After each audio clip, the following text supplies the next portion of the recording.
Salam Bapak Ibu, kita akan masuk dalam pemberitaan firman Tuhan yang akan dilayani oleh Ibu Pendeta Rianita. Kami berharap supaya Bapak Ibu semua boleh kita membuka hati kita, hidup kita untuk dilawat melalui firman Tuhan yang ada. Waktu dan tempat kami persilakan Ibu Rianita untuk menyampaikan firman Tuhan. Salam bagi kita semua. Shalom Bapak Ibu, dimanapun berada, terutama jemaat GBI Double Seal atau Menten yang kami kasihi. Puji Tuhan. Sebentar kita akan mendengarkan kebenaran firman Tuhan ya. Kita mau belajar untuk mengerti apa yang Tuhan mau, mengerti apa yang menjadi kebenaran firman Tuhan untuk kita, sehingga kita semakin dikuatkan. Sebelumnya kita akan berdoa. Yuk kita berdoa. Terima kasih Tuhan Yesus, kalau pada saat siang hari ini Tuhan, kami boleh ada sebagaimana kami ada. Ini bukan karena kekuatan dan gagah kami, tetapi ini adalah karena kemurahan Tuhan. Karena Engkau masih memperkenankan kami untuk datang beribadah kepadamu. Engkau masih memberikan kami kesehatan nafas, kehidupan bagi kami. Oleh karena itu Tuhan, kami mau mempergunakan semuanya ini dengan sungguh-sungguh, dengan semaksimal mungkin, supaya kami hanya dapat menyenangkan hati Tuhan senantiasa. Terima kasih Tuhan, sebentar kami akan mendengarkan kebenaran firman-Mu. Biarlah Tuhan Yesus Engkau urapi kami semua. Biarlah firman-Mu ini boleh menjadi rema dalam kehidupan kami. Firman-Mu ini boleh menjadi kekuatan kami Tuhan, sehingga kami boleh semakin dihiburkan, dikuatkan dan dibangkitkan lagi Tuhan. Terima kasih Tuhan, dan sehingga pengharapan-pengharapan kami tetap ada di dalam hidup kami kepadamu. Terima kasih Tuhan, kami akan mulai untuk mendengarkan kebenaran firman-Mu hanya di dalam nama Tuhan Yesus Kristus. Haleluya, amin. Puji Tuhan, pertama-tama saya ucapkan terima kasih terlebih dahulu kepada Tuhan Yesus dan kepada Bapak Gembala kita yang sudah mempercayakan saya untuk kembali mengulas kebenaran firman Tuhan, untuk saya dapat bagikan kepada Bapak Ibu supaya kita semua diberkati ya. Bukan Bapak Ibu saja tetapi juga kepada saya, supaya kita semua diberkati. Karena firman Tuhan ini adalah rema. Firman Tuhan ini adalah pedang bermata dua. Dia bukan menusuk ke depan tetapi juga menusuk ke belakang ya. Yang mendengarkan dan yang membagikannya pun ini harus mendengarkan dan mempraktekkan kebenaran firman Tuhan. Puji Tuhan Bapak Ibu. Pada saat siang hari ini, Bapak Gembala bulan ini ya Desember memberikan topik 1 bulan, yaitu bagaimana tapi saya ambil di subtema saya adalah mempertahankan iman ya. Bagaimana kita mempertahankan iman di situasi yang tidak mudah, di situasi yang sulit. Saya berikan judul di sini adalah What do we choose? Apa yang harus kita pilih? Ya, kita peduli atau tidak? Ya, kita santai-santai saja atau bodoh amat, masa bodoh, I don't care, ya. Kita harus peduli, I care atau I don't care, ya. Makanya kita harus ada di saat ini kita diberikan 2 pilihan, judul saya yaitu what do we choose? Ya, apa yang harus kita pilih? Dalam subjudulnya mempertahankan iman. Apa yang harus kita pilih? Karena kita lihat ya Bapak Ibu, situasi secara umum manusia di dunia ini pasti memperhatikan keadaan hal-hal yang lahiriah, yaitu tubuh jasmaninya. Pasti dong ya, nggak mungkin orang nggak peduli dengan kehidupan secara tubuhnya ya. Pasti orang memperhatikan, misalnya untuk kesehatan, untuk kebahagiaan, pasti dirawat ya semaksimal mungkin supaya tidak sakit, supaya menjadi indah, menjadi cantik, menjadi ganteng. Itu pasti manusia di dunia ini pasti memperhatikan hal-hal itu. Bukan orang besar saja, anak kecil pun sudah bisa mengerti hal ini. Ya. Pasti kita memperhatikan hal-hal lahiriah kita. Nggak mungkin ada yang masa bodoh itu orang yang seperti pasti ada sesuatu di dalam dirinya ya, seperti orang yang mungkin ya dia terganggu jiwanya, ya tidak waras. Itu pasti kita bisa lihat dia bodoh amat, dia nggak mandi berhari-hari, berbulan-bulan. Tetapi kalau orang yang sehat, orang yang waras, itu pasti memperhatikan tubuhnya, yaitu mandi 2 kali sehari, bahkan ada yang 3 kali ya kalau panas situasinya. Dan bahkan giginya pun dirawat supaya giginya tetap utuh, tidak ada yang bolong, karena kalau bolong bisa sakit gigi. Bahkan juga untuk wanita, hal-hal kecantikan dipelihara, ya, dipikirkan. Makanya tersedia produk-produk kecantikan, produk-produk kesehatan, olahraga mereka, supaya tubuhnya ini tetap sehat, tetap bugar. Karena apa? Mungkin ada tanggung jawab yang masih harus dilakukan, seperti punya anak, karena mereka juga harus mau tetap berusaha hidup, ya, sampai menjadi tua ketika Tuhan sudah bilang sudah waktunya. Ini pasti diperhatikan oleh kita sebagai manusia, sebagai makhluk hidup, ya. Puji Tuhan. Di sini saya akan membawa ayat yang ada di dalam 2 Korintus 4 ayat 16 sampai 18, ya, mengenai hal-hal lahiriah. Apa saja itu? Apakah hal-hal lahiriah saja yang harus kita perhatikan, atau kita harus memperhatikan juga hal-hal yang batinnya? Yuk kita buka di dalam 2 Korintus pasal 4 ayat 16 sampai 18. Kita baca. Di sini ada judulnya, jangan tawar hati juga pada waktu menghadapi maut. Sebab itu kami tidak tawar hati, tetapi meskipun manusia lahiriah kami semakin merosot, namun manusia batiniah kami dibaharui dari hari ke hari. Sebab penderitaan ringan yang sekarang ini mengerjakan bagi kami kemuliaan kekal yang melebihi segala-galanya, jauh lebih besar daripada penderitaan kami. Ya, terakhir ayat 18. Sebab kami tidak memperhatikan yang kelihatan, melainkan yang tak kelihatan. Karena yang kelihatan adalah sementara, sedangkan yang tak kelihatan adalah kekal. Di sini Rasul Paulus mengulas, ya Bapak Ibu, mengenai hal-hal lahiriah dan hal-hal batinia, ya. Ayat 16, sebab itu kami tidak tawar hati. Tetapi meskipun manusia lahiriah kami semakin merosot, namun manusia batiniah kami selalu dibaharui. Dia nggak khawatir Bapak Ibu. Walaupun tubuh jasmaninya, tubuh lahiriahnya ini semakin merosot, ya. Tawar hati itu apa ya? Tawar hati itu di sini di dalam bahasa terjemahan lain itu artinya berkecil hati, ya. Karena melihat sesuatu hal yang nyata di dalam lingkungan, di dalam dunia ini, dia menjadi tawar hati, kecil hati, pesimis. Nah, di sini dikatakan, dia mengatakan, tetapi meskipun manusia lahiriah kami semakin merosot, ya, kami tidak tawar hati, ya. Manusia lahiriah kami ini di sini di bahasa Inggrisnya, yaitu di King James, ya, versi King James disebut outward man, ya, tubuh yang di luar. Nah, dan kalau manusia batinia di situ disebutkan inward man, ya, rohani imannya. Meskipun manusia lahiriah kami semakin merosot itu artinya tidak berdaya, ya, digerogoti, mungkin ada sakit penyakit, rusak seperti itu, ya. Di sini di dalam bahasa aslinya lahiriah, bahasa aslinya adalah exo, ya, exo, ya, exo artinya di luar, tubuh yang di luar ini, ya.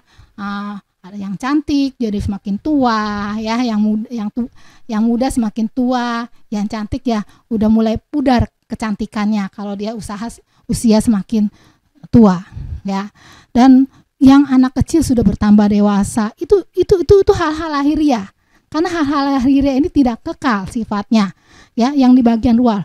Merosot ini dalam bahasa aslinya, yaitu bahasa Greek atau Yunani, disebut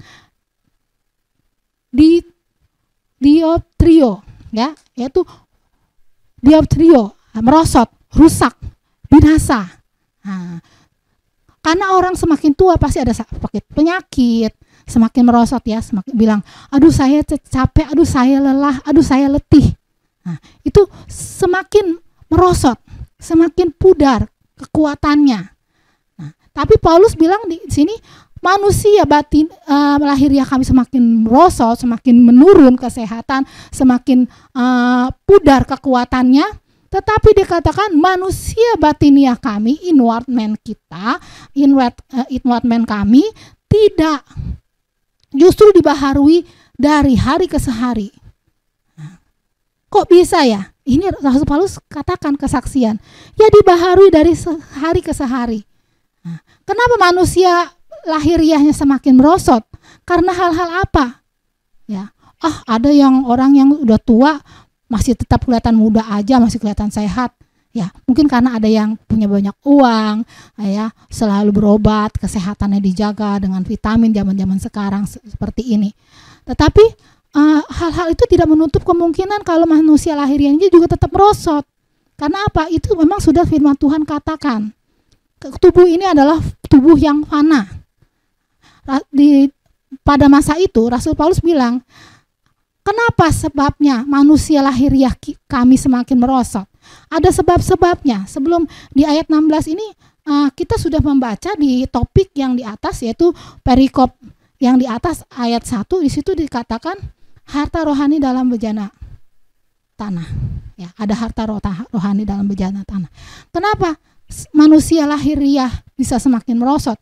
Mungkin ada yang masih muda pun manusia lahiriahnya merosot, apalagi kita sebagai anak-anak Tuhan. Manusia lahiriah kita juga semakin merosot. Ya, kenapa? Di sini ada karena adanya penderitaan. Seperti yang dikatakan di dalam ayat yang saya catat, ayat 8 sampai 11, ya. 2 Korintus pasal 4 ayat 8 itu dikatakan karena ada penderitaan. Penderitaan apa? Penyiksaan? Bukan seperti itu juga ya. Ada yang mengalami penderitaan memang benar-benar real penderitaan, penyiksaan, tetapi penderitaan itu macam-macam Bapak Ibu, ya. Nah, yuk kita baca di sini di ayat yang ke-8, dalam segala hal kami ditindas, namun tidak terjepit. Kami habis akal, namun tidak putus asa, ya. Yang pertama ada apa? Adanya apa?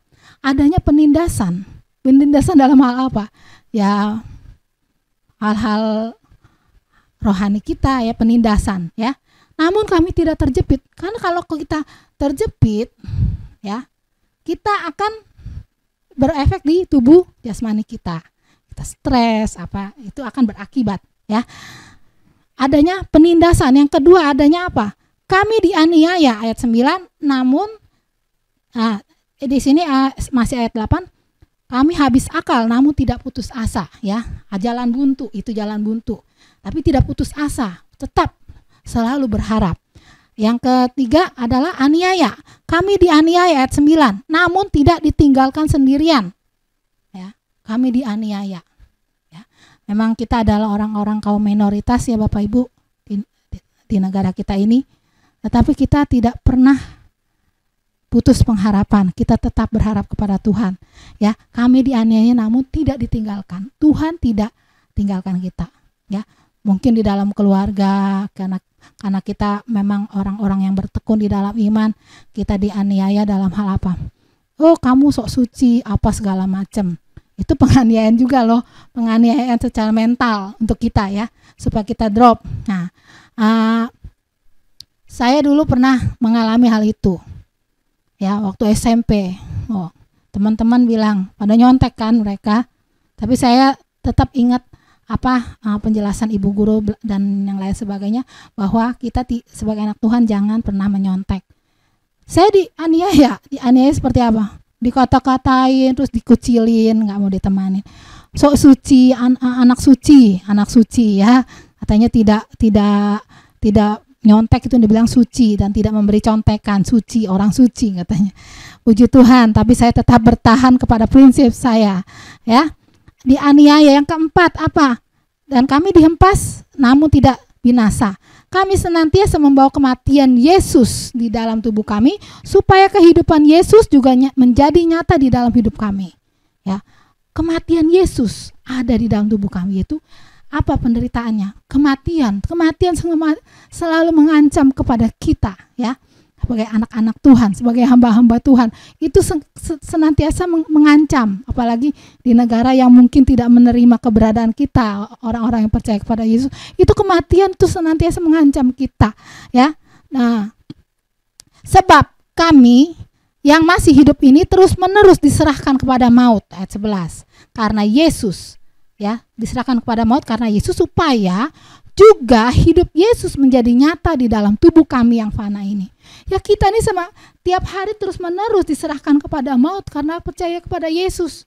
Ya, supaya apa? Supaya hidup Yesus itu menjadi nyata, supaya itu orang-orang dapat melihat siapakah kita ini yang percaya kepada Yesus. Kita tetap bertahan kepada iman kita, ya.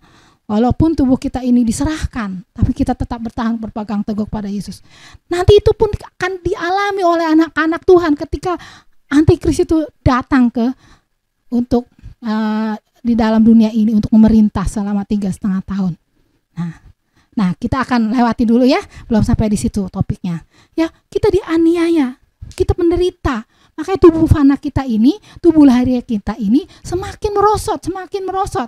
Tetapi di sini penderitaan itu adalah dalam bahasa Greek disebutnya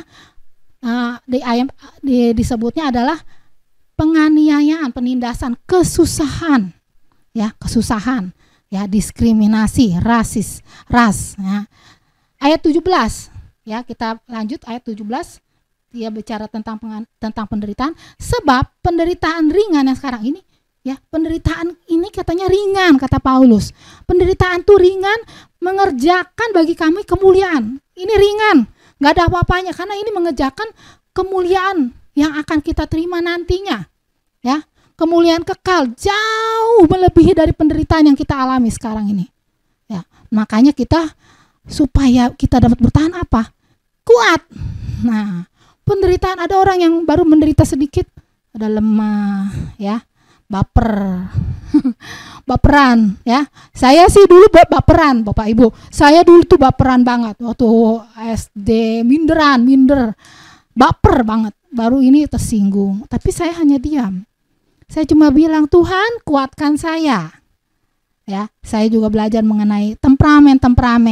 Nah, suatu saat mungkin kita perlu bahas mengenai temperamen. Nah, saya termasuk salah satu temperamen yang baper, ya, mempunyai kategori temperamen yang melankolis, ya, campurannya flegmatik, ya, udah dah, melankolis, baper dan lamban, udah. Tapi saya di melankolis ini, saya berusaha, ada buku yang saya punya bahwa temperamen itu dapat diperbaharui. Nah, untuk kalau Roh Kudus ada di dalam hidup kita, ya, hal-hal negatif ini kita bisa buang dengan hal yang positif. Makanya puji Tuhan, Tuhan memampukan saya untuk melewati masa-masa baper itu, ya. Nah, tapi Rasul Paulus bilang penderitaan ringan. Kenapa? Emang ada penderitaan berat lagi? Ada, Bapak Ibu. Penderitaan yang berat yang belum pernah ada di dunia ini. Ya, kita buka di dalam Matius 24. Itu penderitaan yang berat, ya. Apa itu Matius 24? Ya, itu penderitaan masa-masa Antikris, ya. Ya. Matius 24 ayat 3. Ya. Di sini ada judulnya permulaan penderitaan. Kita baca aja di ayat yang ini adalah merupakan tanda-tanda akhir zaman, ya. Di sini ayat yang 4, jawab Yesus kepada mereka, waspadalah supaya jangan ada orang yang menyesatkan kamu, ya. Penderitaan itu bukannya ini aja, tetapi ada penyesatan. Kita nggak tahu, kita akan dibawa ke sana, ya. Penyesatan, ya. Penderitaan sebagai tanda-tanda akhir zaman, ya. Akan ada kemurtatan, gempa bumi, kelaparan, ya.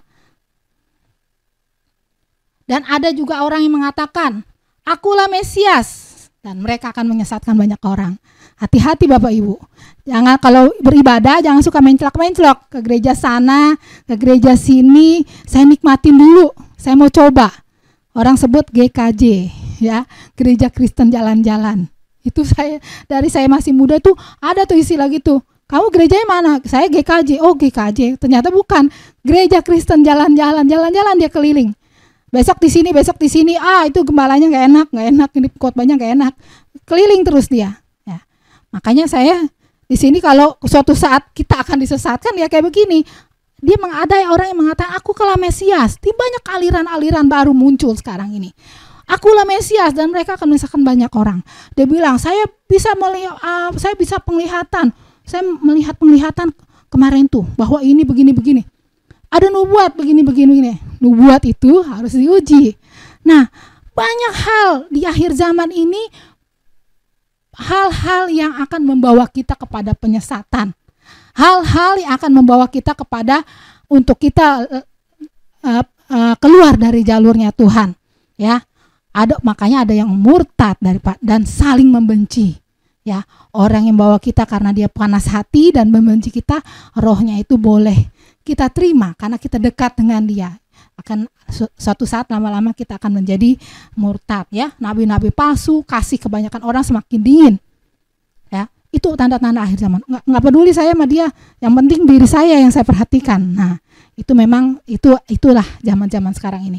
Di sini Matius 24 ini mengenai penderitaan di zaman akhir. Kalau kita masuk ke dalam masa-masa ini adalah masa-masa yang sukar. Kenapa Tuhan izinkan kepada anak-anak Tuhan, Bapak Ibu?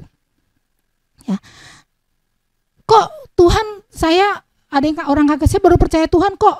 Tuhan kasih mengenai firman Tuhan ini tentang penderitaan, tentang batin lahiriah yang merosot.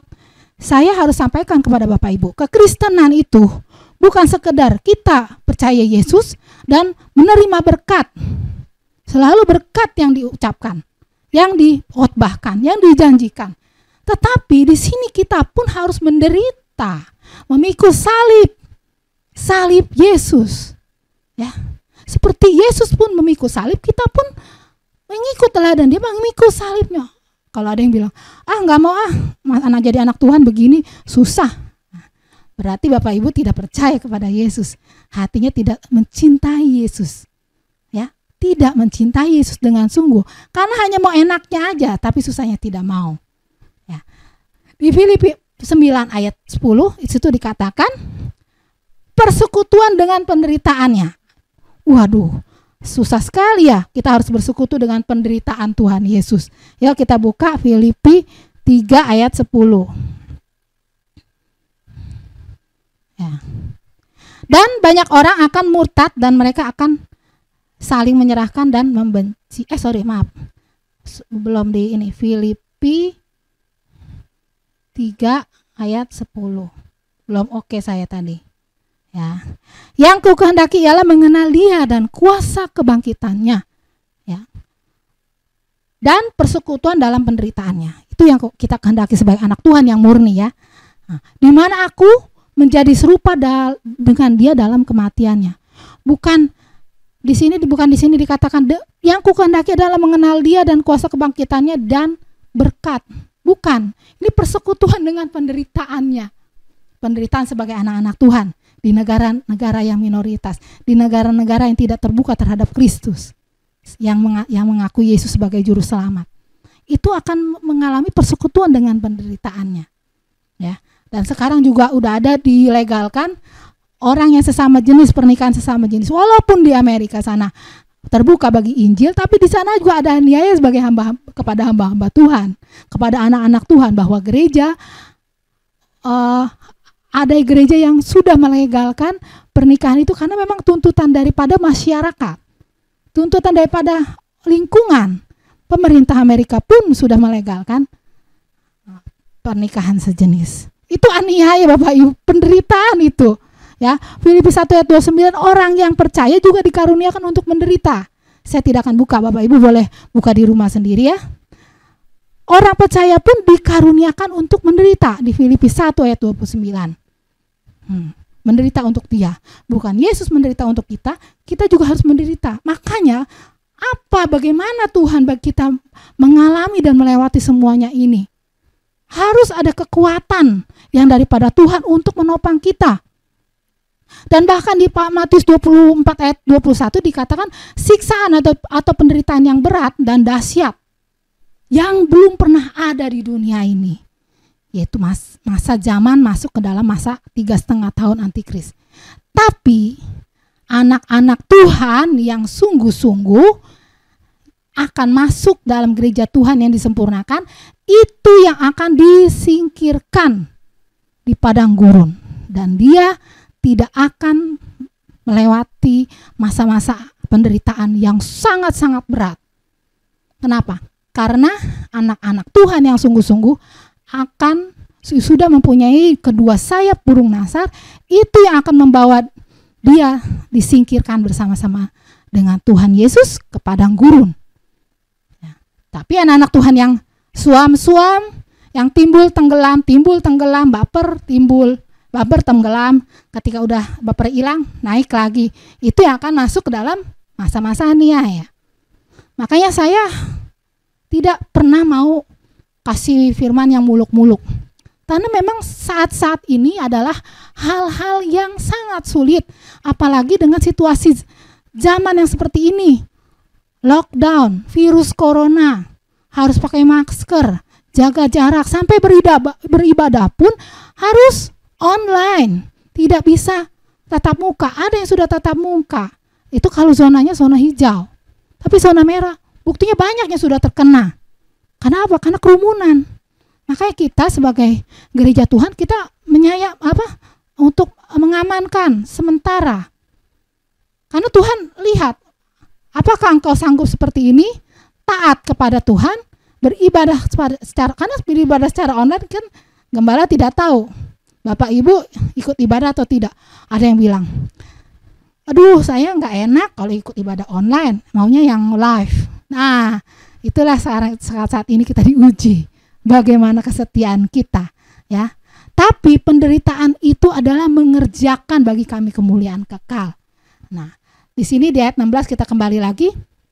Manusia lahiriah, manusia batiniah kami, inward man kami, ya, itu dibaharui dari sehari ke sehari. Bagaimana cara membaharuinya Bapak Ibu kalau kita sendiri tidak beribadah? Walaupun secara online, ya, gereja-gereja besar tutup juga online. Yang gereja yang ribuan jemaatnya cuma ada berapa orang yang ibadah, ya. Karena kita diuji, apakah kita memang tulus mencintai Tuhan, atau kita ke gereja ada motivasi lain, ikut Tuhan ada motivasi lain, ya. Itu penampian, sekarang akan masuk masa penampian. Ya, kalau saya dulu belajar di peta zaman, ini adalah zaman akhir, sangat akhir. Ini yang COVID ini merupakan adalah salah satu cawan yang Tuhan tuangkan ke dunia ini. Ya, cawan keempat, penyakit sampar. Nah, nanti ada cawan yang kelima. Cawan yang kelima itu aniaya itu. Nah, Bapak Ibu, saya hanya memperingatkan sebagai hamba-hamba Tuhan yang mengerti kebenaran firman Tuhan. Sebelum masuk di mana gereja Tuhan disingkirkan, itu gereja Tuhan harus berada dalam keadaan sempurna. Bagaimana kita bisa sempurna? Kita tidak ibadah, online pun tidak, baca firman pun tidak. Sehari, satu minggu cuma sekali, dalam berapa jam? 1,5 jam kita ibadah. Terus baca firman pun tidak, mungkin ada doa juga sekedar saja. Nah, bagaimana cara kita manusia batiniah kita ini dibaharui? Di ayat yang sebelumnya dikatakan ada harta rohani. Di perikop yang 2 Korintus 4 tadi ayat pertama, itu ada harta rohani dalam bejana tanah. Apa itu harta rohani yang dalam batiniah orang percaya? Ya, kita akan buka. Bagaimana manusia batiniah kami ini dibaharui? Nah, ya, ayat yang keempat.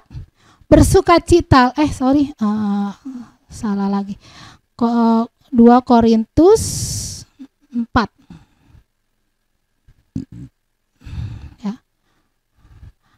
Ayat 4, yaitu orang-orang yang tidak percaya, yang pikirannya telah dibutakan oleh zaman ini, sehingga mereka tidak melihat cahaya Injil tentang kemuliaan Kristus yang adalah gambaran Allah. Ya. Ada harta rohani bagi kita orang percaya, yaitu cahaya kemuliaan Injil, cahaya kemuliaan Tuhan di dalam Injil.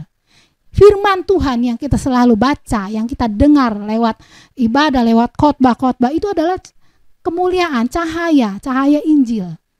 Ya. Di sini cahaya Injil tentang kemuliaan Kristus. Kita banyak baca rahasia-rahasia di sini yang belum disingkapkan.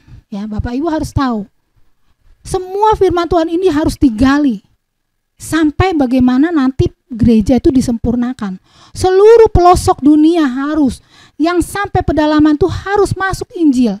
Setelah Injil diberitakan ke seluruh dunia, baru gereja ada penyempurnaan gereja, dan itu akan masuk masa penyingkiran, masa di mana antikris akan datang setelah gereja Tuhan disingkirkan. Dia tidak akan datang di dunia ini. Dia belum bisa melakukan rencana-rencananya sebelum gereja Tuhan disingkirkan yang sempurna. Kenapa? Karena ada Roh Kudus yang masih menahan. Ya, tidak bisa masuk, tidak bisa mengacaukan, tidak bisa menyusup, mencampurkan, tidak ada kuasanya di dalamnya. Ya, yaitu apa harta rohaninya? Kekuatan Allah. Di ayat yang ke-7, kita mempunyai kekuatan Allah, harta kita. Bukan harta jasmani, ini harta rohani.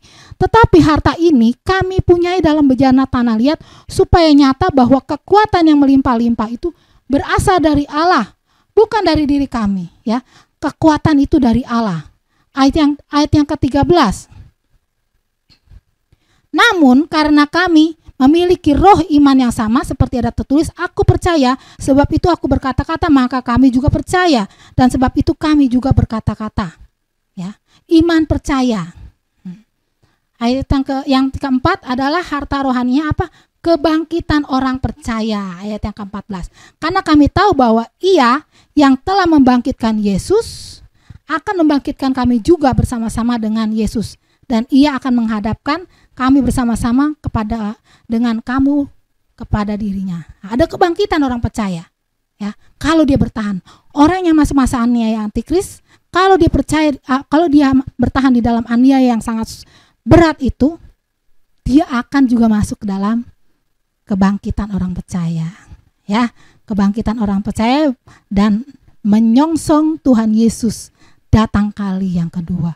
Ada sukacita yang luar biasa, dan sorga pun bersorak-sorai yang menyambut bagaimana kita bertemu dengan Tuhan Yesus di awan-awan.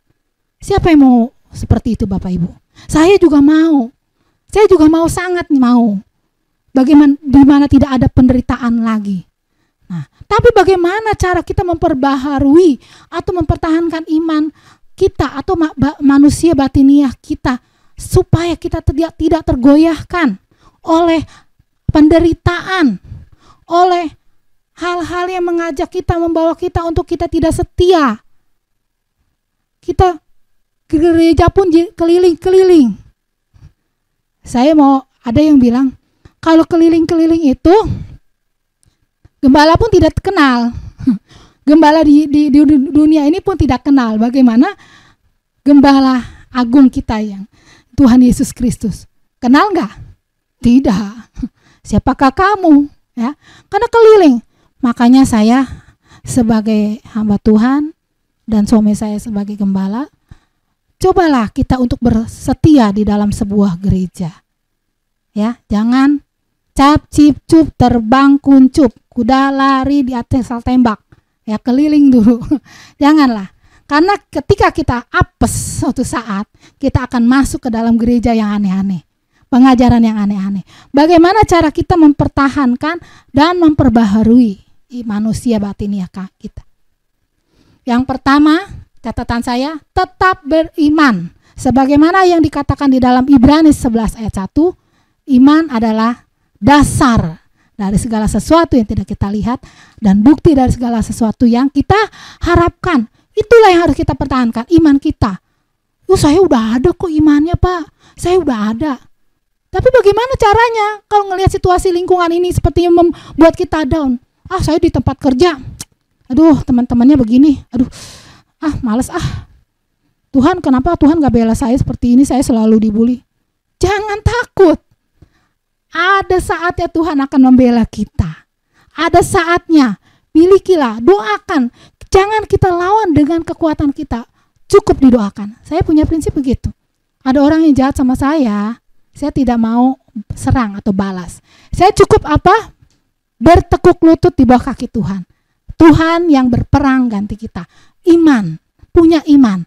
Di dalam Roma 10 ayat 17 dikatakan, tetap dengar dan baca firman untuk mempertahankan iman. Tetap dengar firman dan baca firman.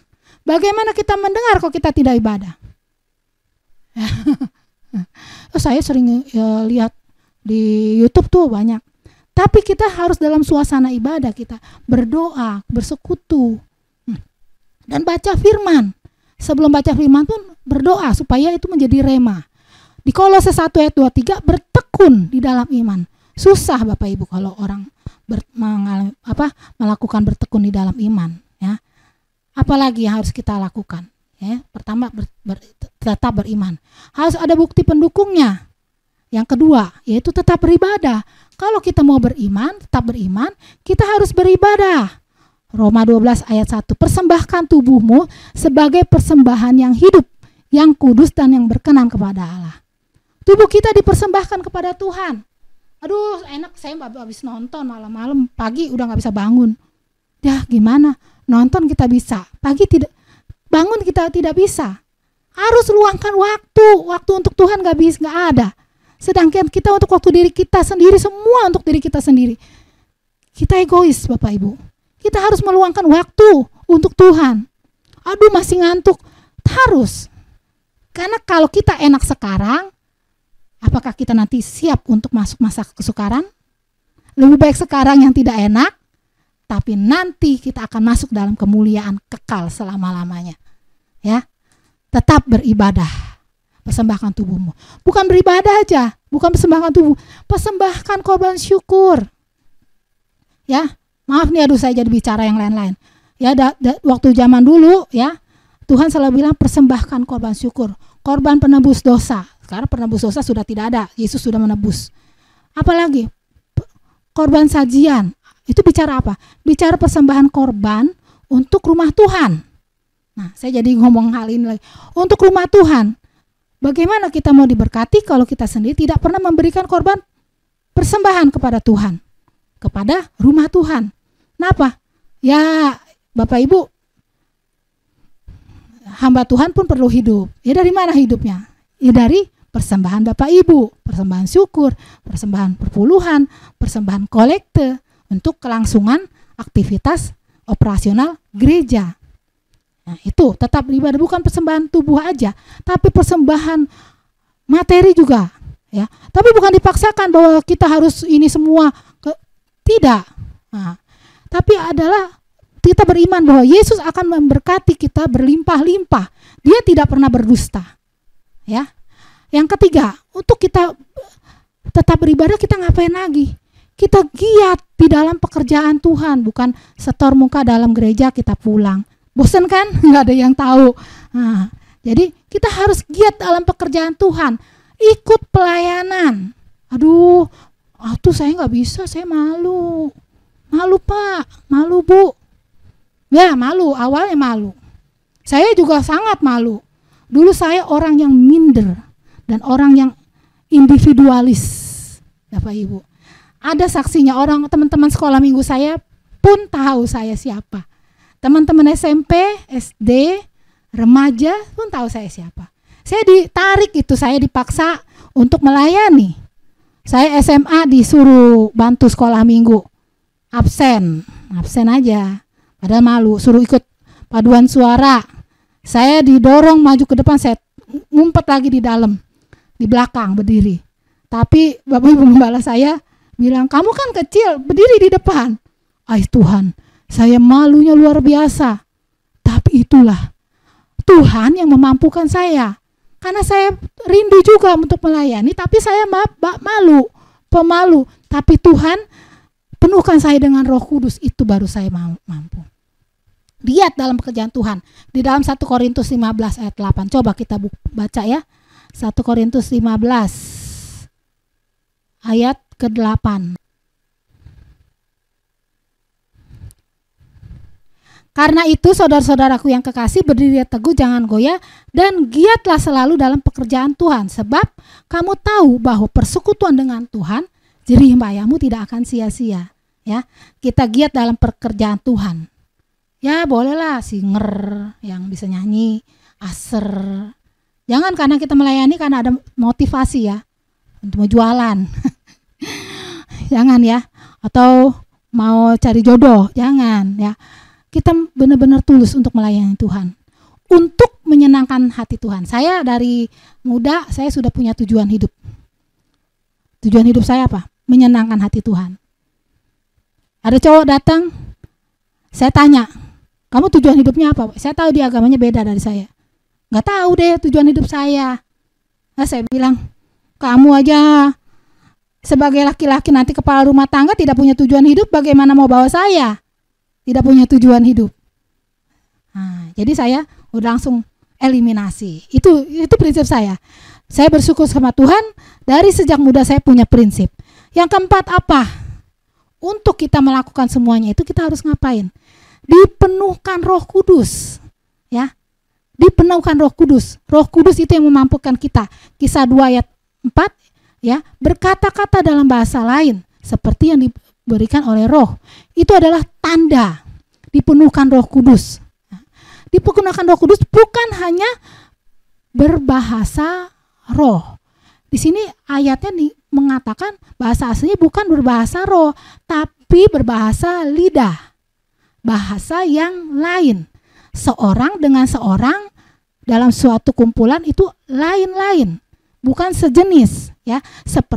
Sebagaimana yang roh itu berikan kepada kita untuk mengatakannya, bukan sebagaimana apa yang aku mau katakan, bukan. Ya, hati-hati. Saya waktu itu pernah mengulas ini waktu doa 10 hari kepenuhan roh, bahwa orang yang dipenuhkan Roh Kudus, jangan kita cuma ambil itu, saya udah bisa bahasa roh, bukan. Jangan kita banggain itunya dulu ya.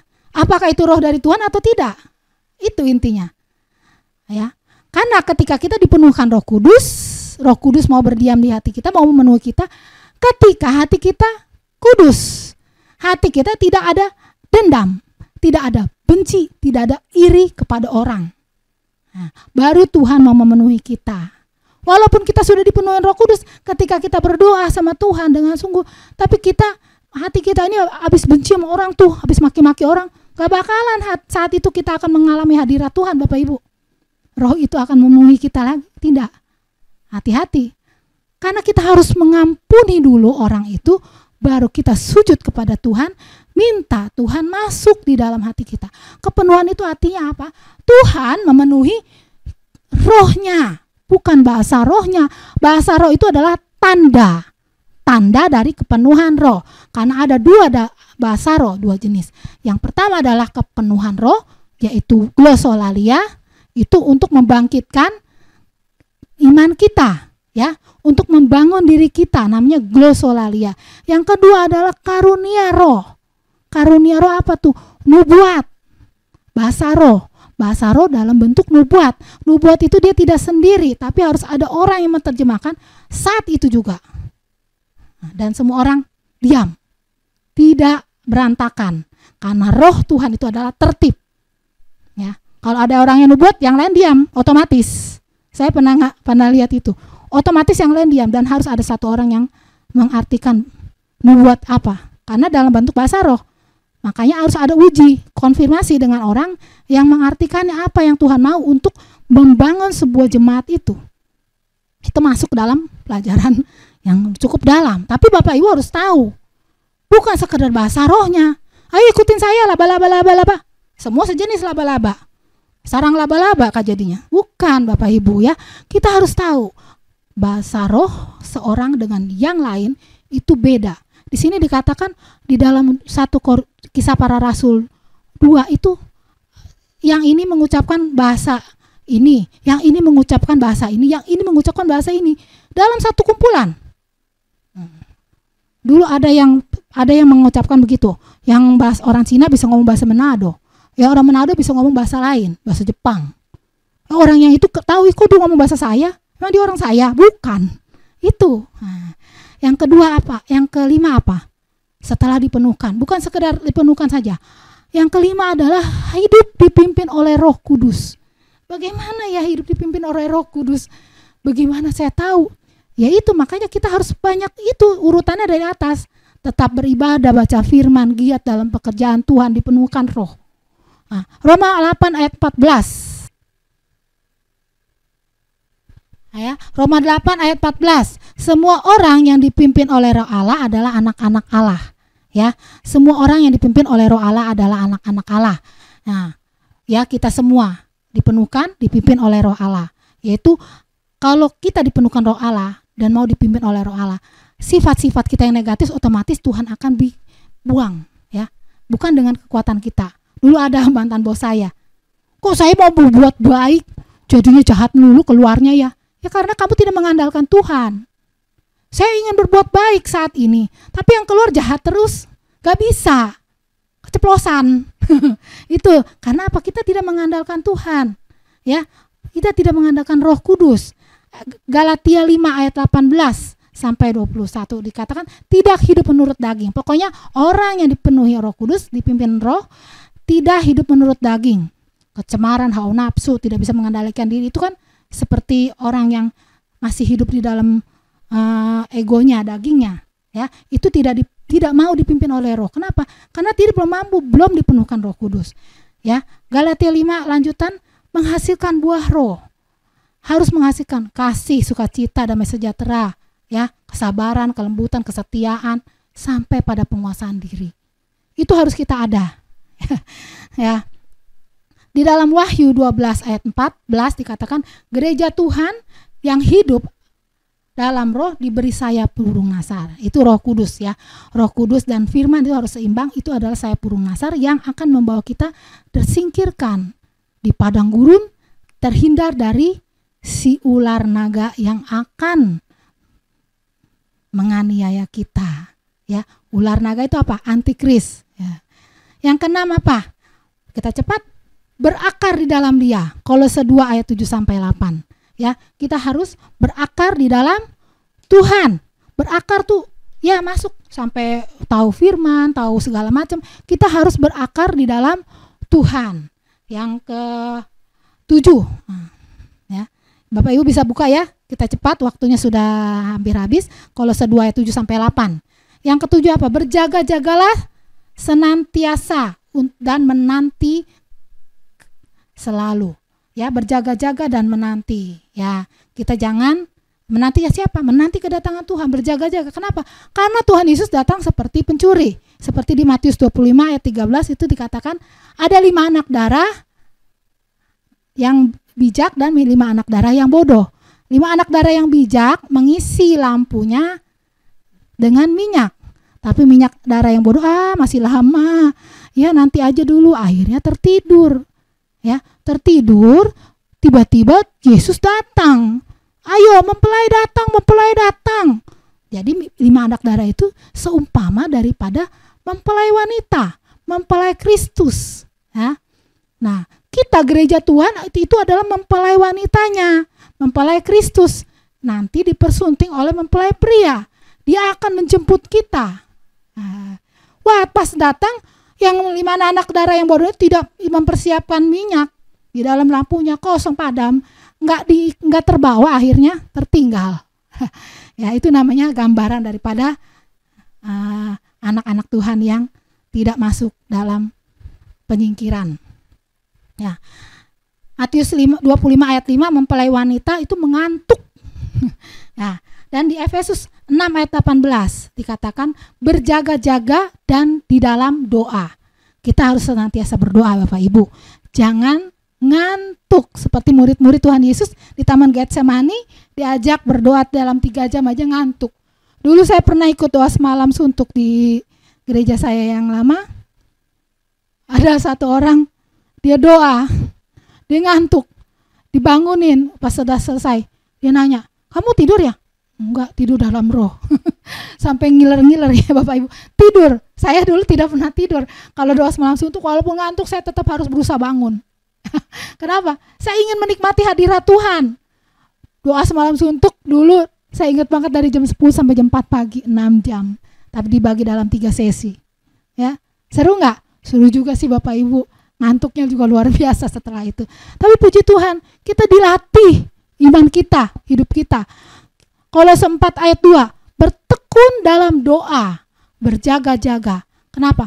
Di dalam doa pun kita bisa minta kepenuhan Roh Kudus. Di dalam doa pun kita bisa minta tuh supaya Roh Kudus pimpin hidup kita, supaya Tuhan pimpin hidup kita. Apa Tuhan yang Tuhan mau dalam hidup saya?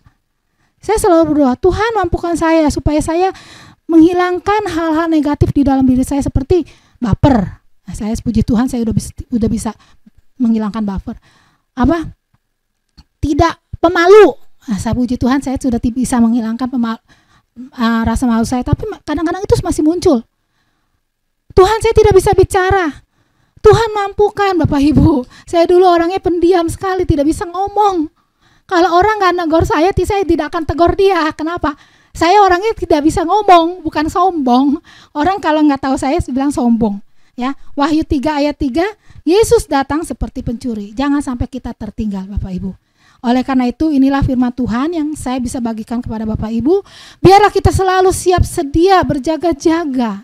Bagaimana caranya tetap beriman, beribadah, supaya harta-harta rohani yang 4 itu, cahaya Injil, kekuatan Allah, iman percaya, dan kita mengalami kebangkitan, itu boleh kita alami. Giat dalam pekerjaan Tuhan. Jangan sekedar datang untuk setor muka. Oh, saya nggak bisa layani. Kalau Bapak Ibu bisa layani di dalam doa, mendukung pekerjaan Tuhan boleh. Saya bisa melayani lewat apa? Saya bisa kasih materi untuk operasional gereja. Itu juga bentuk pelayanan juga Bapak Ibu. Pelayanan itu banyak pekerjaan Tuhan. Ya, nah biarlah saya juga rindu untuk kita semua jemaat Tuhan menjadi jemaat yang dewasa. Setelah dewasa baru kita menjadi mempelai Kristus. Kalau kita tidak dewasa, anak-anak terus diemong-emong, dikasih makanan yang lembek-lembek, firman Tuhan yang lembek-lembek, yang berkat-berkat. Ketika kita diberkati, kita menang. Kalau kita nggak menang, Yesus tidak ada. Bukan seperti itu Bapak Ibu. Bukan hanya bersama Yesus kita menang, tapi bersama Yesus kita mampu. Amin. Bersama Yesus kita mampu melakukan perkara-perkara besar. Bersama Yesus kita mampu mempertahankan iman kita. Walaupun kita berada dalam penderitaan, berada dalam aniaya, dalam kesukaran sekalipun. Bukan jika kita mengalami kesukaran Yesus tidak berada bersama kita. Yesus ada bersama kita karena Yesus yang memampukan kita untuk kita tetap beriman dan berharap kepada Tuhan. Karena akan datang masanya, masa sukar. Sekarang gereja-gereja sedang tertidur. Jemaat-jemaat tidak beribadah karena online, malas. Itu, jangan sampai itu menjadi kita tertidur. Kita terlena dengan situasi. Enak nih. Waduh, WFH juga, bisa nyantai-nyantai di rumah, bisa pesiar. Keluar kota. Pulang-pulang dari luar kota, kena virus. Hati-hati Bapak Ibu. Jangan bodoh. Kita harus pakai bijaksana. Puji Tuhan, ini saja yang bisa saya bagikan kepada Bapak Ibu, untuk Bapak Ibu dan untuk saya, supaya saya juga tetap dikuatkan. Karena yang terdahulu akan menjadi terkemudian. Jangan sampai kita menjadi yang terkemudian setelah kita menjadi yang terdahulu. Biarlah kita tetap berdiam dan kita menjadi yang tetap terdahulu, supaya Yesus bersama-sama dengan kita di dalam nanti kita ketika Yesus datang kedua kalinya. Kalau kita belum meninggal, kita akan menyongsong dia. Tapi kalau kita sudah meninggal, makanya ada orang-orang yang meninggal, ya lebih baik itu kalau suatu saat dia bisa tergoncangkan imannya dan dia meninggalkan Tuhan, lebih baik dia meninggal sekarang. Ya, itulah yang terbaik. Tuhan tahu segala-galanya. Puji Tuhan, kita akan akhiri. Kita akan berdoa biar kita bersahati. Terima kasih Tuhan, kalau pada saat siang hari ini kami boleh mendengarkan firman Tuhan.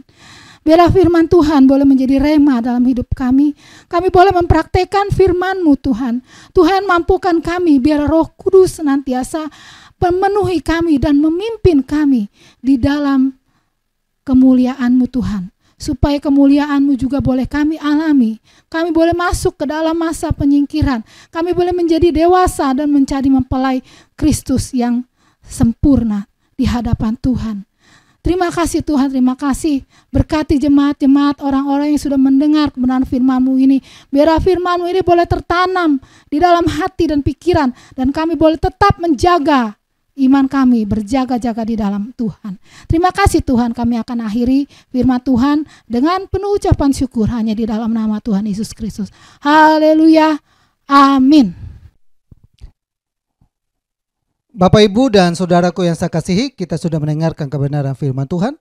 Dan saya percaya bahwa Bapak Ibu semua diberkati Tuhan melalui firman Tuhan yang ada, yang mengajarkan kita bagaimana caranya memperbaharui manusia batinia kita. Manusia jasmani kita makin hari makin merosot, namun yang dibutuhkan Tuhan adalah manusia rohani kita.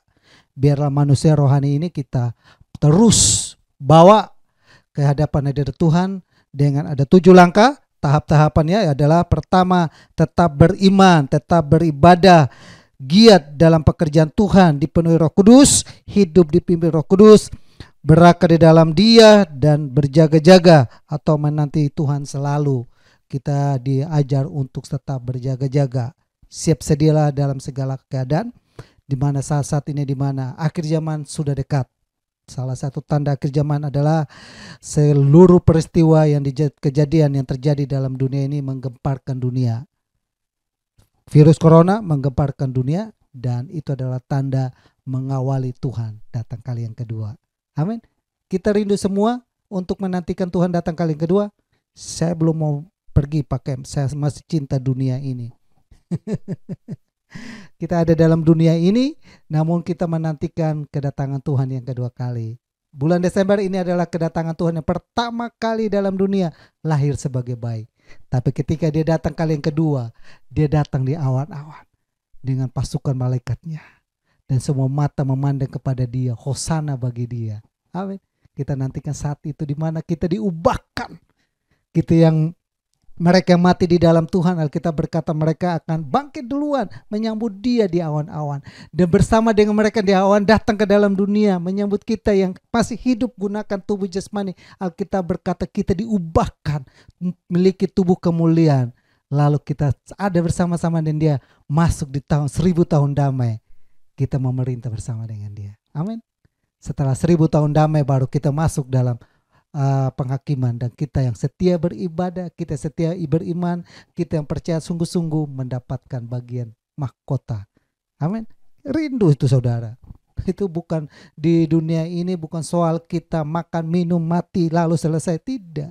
Tapi ada yang harus kita kerjakan. Ibadah, iman, rohani kita ini diperbaharui. Amin.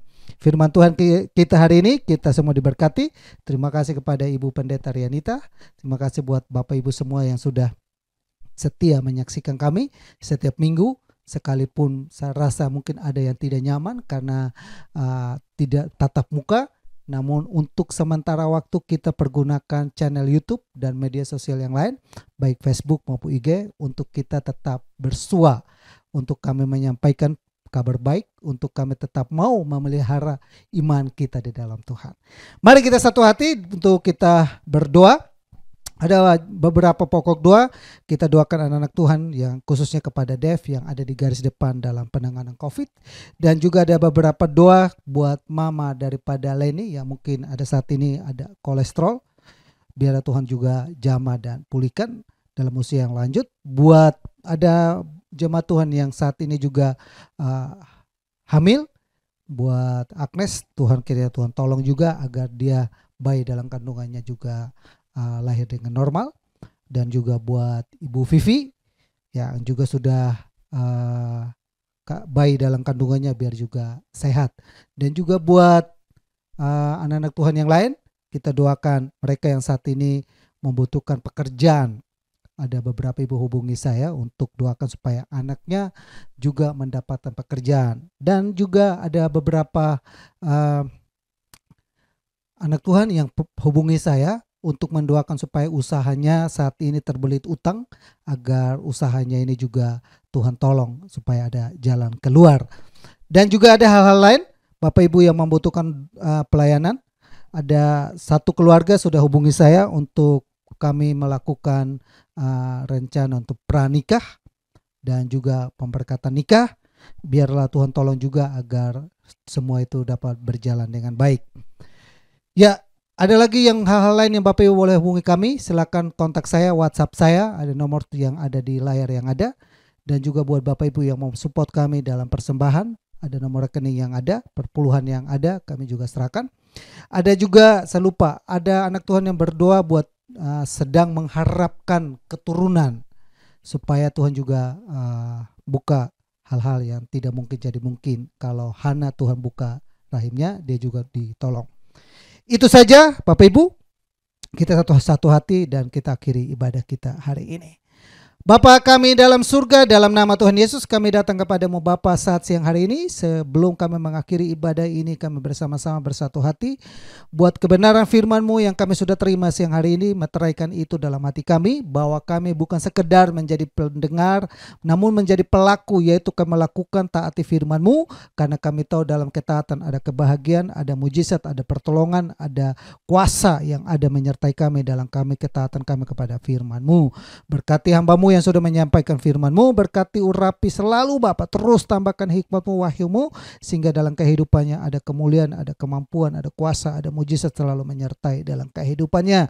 Berkati kami semua yang sudah dengan setia menyaksikan kami hari ini dalam ibadah live streaming, yang tidak pernah berhenti bersama dengan kami sekalipun ini adalah sesuatu yang tidak menyenangkan, namun kami tetap lakukan. Biar Tuhan tolong kami dalam kami meluangkan waktu kami untuk menonton, menyaksikan ini. Kami berdoa Tuhan tolong kami semua agar kami tetap kuat di dalam Engkau Bapa. Berkati kehidupan kami, berkati jeri lelah kami di dalam Engkau. Waktu yang kami buangkan untuk memuji, memuliakan nama-Mu dengan mendengar firman-Mu, diberkatilah kami. Berkati anak-anak-Mu saat ini Bapa yang sedang berada dalam garis depan, secara khusus buat Dev. Tuhan tolong urapi Bapa, dia sebagai dokter muda yang ada di depan dalam penanganan COVID. Tuhan urapi, Tuhan pagari, Tuhan sertai agar dia selalu terpelihara, dia selalu terhindar, dia selalu terproteksi dengan baik sehingga dia menjadi aman dalam pemerintahan Bapa. Berkati mama daripada Leni yang saat ini dalam keadaan sakit yang karena mungkin kolesterol, tekanan darah yang ada. Kami berdoa oleh bilur-bilur Yesus, jamah sembuhkan, pulihkan dalam nama Yesus. Bahkan kami berdoa Bapa dalam usia yang lanjut, dia tetap berharap kepadamu, biar dia tetap teguh di dalam Engkau, dia tetap sehat karena kemuliaan Tuhan dinyatakan dalam hidupannya. Berkati Bapa, berkati seluruh sidang Jumat-Mu di Gereja-Mu GBI Double Silatu Maintain yang setia beribadah, yang juga setia memberikan persembahan dan juga perpuluhan. Tuhan memberkati kehidupan mereka. Kami berdoa dan menyatakan kuasa Tuhan dalam kehidupan mereka dalam nama Yesus. Berkati anak-anak-Mu yang saat ini membutuhkan pertolongan untuk anaknya yang sedang mencari pekerjaan. Tuhan tolong Bapa agar anaknya boleh menemukan pekerjaan yang layak untuk kemuliaan nama-Mu. Berkati anak-anak-Mu yang saat ini sedang bergumul atas usahanya karena ada utang. Tuhan tolong Bapa agar dia boleh temukan solusi yang terbaik yang datang dari Tuhan sehingga utangnya boleh terlaksana, selesaikan yang baik. Bahkan kami berdoa buat anak-anak-Mu saat ini hamil, baik Agnes maupun Bu Vivi. Kami berdoa Tuhan jamah, Tuhan tolong anak dalam kandungannya biar sehat. Kami serahkan kehidupannya, tubuh jiwa roh tubuhku selalu dengan kuasa darah-Mu dalam nama Yesus. Kami juga berdoa buat anak-anak-Mu yang saat ini menantikan keturunan. Biar Tuhan nyatakan kuasa Tuhan, mujizat Tuhan, perkara yang ajaib terjadi dalam hidupannya dalam nama Yesus. Kami juga berdoa Bapa buat anak-anak-Mu yang saat ini Bapa sedang masuk dalam pernikahan yang kudus. Tuhan tolong Bapa agar ibadah pemberkatan kudus ini akan terlaksana jalan dengan baik sehingga kami boleh Tuhan campur tangan, Tuhan proteksi kami semua dalam penanganan COVID ini. Kami boleh melakukan sakramen kudus-Mu. Tuhan tolong Bapa, tutup bungkus kami selalu agar kami terliput, terhindar dari hal-hal yang tidak diinginkan dengan wabahnya ini Bapa. Terima kasih Bapa, kami serahkan kehidupan kami serahkan seluruh sidang Jumat, kami serahkan rumah tangga yang ada, kami serahkan usaha-usaha anak-anak-Mu yang ada, kami serahkan pelayanan-pelayanan anak-Mu, kami serahkan hidup kami, tubuh jiwa roh kami, orang tua kami, kakak adik kami, sanak saudara kami, famili kami, anak mantu cucu kami, semuanya kami serahkan ke dalam tangan Tuhan. Berkat Tuhan melimpah atas kehidupan kami dalam nama Yesus. Kami juga berdoa dan menyerahkan Bapa bangsa kami Indonesia ini ke dalam tangan Tuhan. Berkati bangsa ini Bapa, berkati pemerintah pusat sampai kepada RT RW yang ada, berkati masyarakat yang ada, berkati segala sistem yang ada, keadaan keamanan, keadaan politik, keadaan ekonomi. Kami berharap yang terbaik dari Tuhan selalu terjadi bagi bangsa ini, karena bangsa ini ada dalam hati-Mu. Kami berkati bangsa ini dalam nama Yesus. Berkati bangsa pilihan-Mu, bangsa Israel. Oleh mereka kami dapat bagian keselamatan. Kami katakan salam bagi Israel, damai sejahtera bagi Israel. Bagi kami semua yang telah mendengar, mengikuti ibadah ini, Tuhan selalu menyertai kami. Terima kasih banyak Bapak yang baik. Kalau demikian saudaraku yang saya kasihi dalam Tuhan Yesus, arahkanlah imanmu kepada Tuhan dan mari kita kembali melakukan segala aktivitas kita dengan membawa berkat damai sejahtera dari Allah Bapa, kasih sayang daripada Yesus Kristus, persekutuan dan penghiburan Roh Kudus tetap tinggal menyertai kita mulai saat ini sampai Maranatha Tuhan Yesus datang kali yang kedua. Kami terima seluruh berkat Tuhan. Kami akhiri ibadah live streaming kami hari ini Minggu 13 Desember 2020 dalam nama Bapa, Putra dan Roh Kudus, dalam nama Tuhan Yesus yang diberkati. Sama-sama kita katakan amin. Tuhan Yesus memberkati. Sampai jumpa lagi di ibadah live streaming minggu depan. Satu pengumuman tambahan, kita akan adakan Natal melalui aplikasi Zoom atau Google Meet. Nanti kami akan informasikan tanggal 24 jam 7 malam. Kita mengharapkan semua jemaat Tuhan bisa mengikuti dengan dress code-nya putih-putih, White Christmas. Tuhan Yesus memberkati kita semua. Salam.